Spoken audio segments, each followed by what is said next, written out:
தூத்துக்குடியில் மழை வெள்ளம் ஒரு ஏழை தாயை எத்தனை துயரக்கடலுக்குள் தள்ளி இருக்கிறது என்ற கோரத்தை விவரிக்கிறது இந்த தொகுப்பு.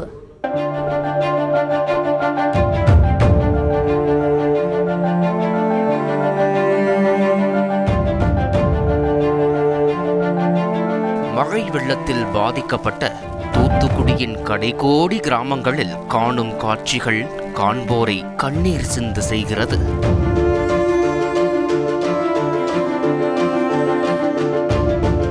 அப்படி முக்காணி கிராமத்தில் குப்பையாக காட்சியளிக்கும் பகுதியில் ஈக்கள் மொய்க்க பச்சை குழந்தை அயர்ந்து தூங்கிய காட்சி பதறச் செய்கிறது.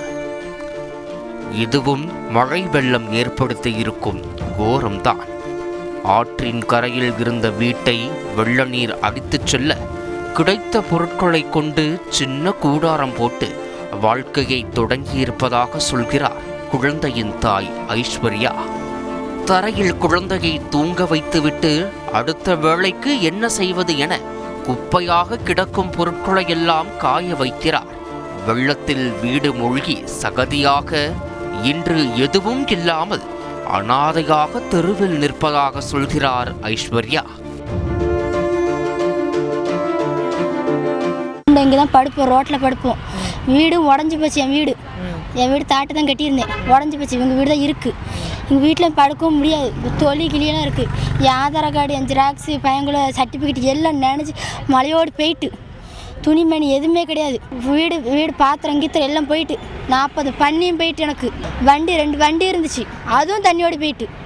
ஒன்றுமே இல்லாமல் இப்போ அனாத மாதிரி இங்கே வந்து உட்காந்துருக்கோம். நாங்கள் வீடு வசதி கூட இல்லை இப்போ. எனக்கு 5 மாத குழந்தையோடு வெள்ளத்தில் போராடியவர்கள் பேருந்து நிலையத்தில் படுத்து தூங்கியதாகவும் கிடைத்த அரிசியில் சோற்றை பொங்கியிருப்பதாகவும் சொல்கிறார்கள்.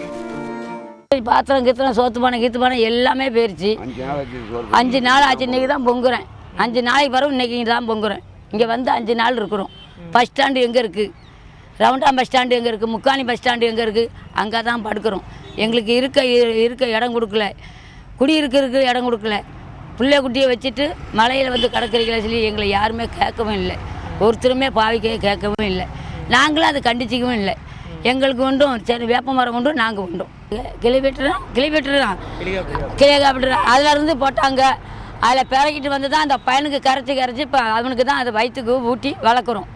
கை பையனுக்கு நாங்கள் ஆக்கி அரிச்சு தான் நாங்கள் சாப்பிட்டுக்கிறோம்.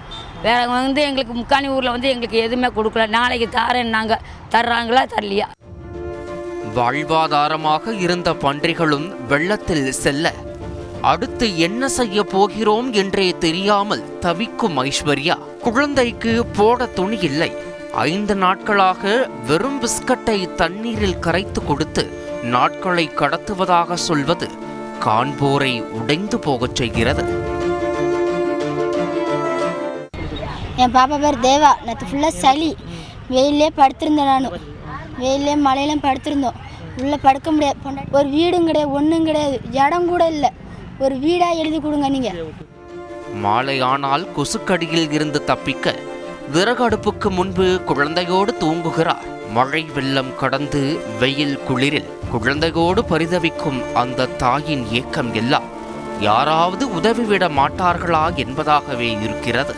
தந்தி டிவி செய்திகளுக்காக ஒளிப்பதிவாளர் லோகேஷுடன் செய்தியாளர் தமிழ்ச்செல்வன். செய்திகளை உடனுக்குடன் தெரிந்து கொள்ள உடனே சப்ஸ்கிரைப் பண்ணுங்க.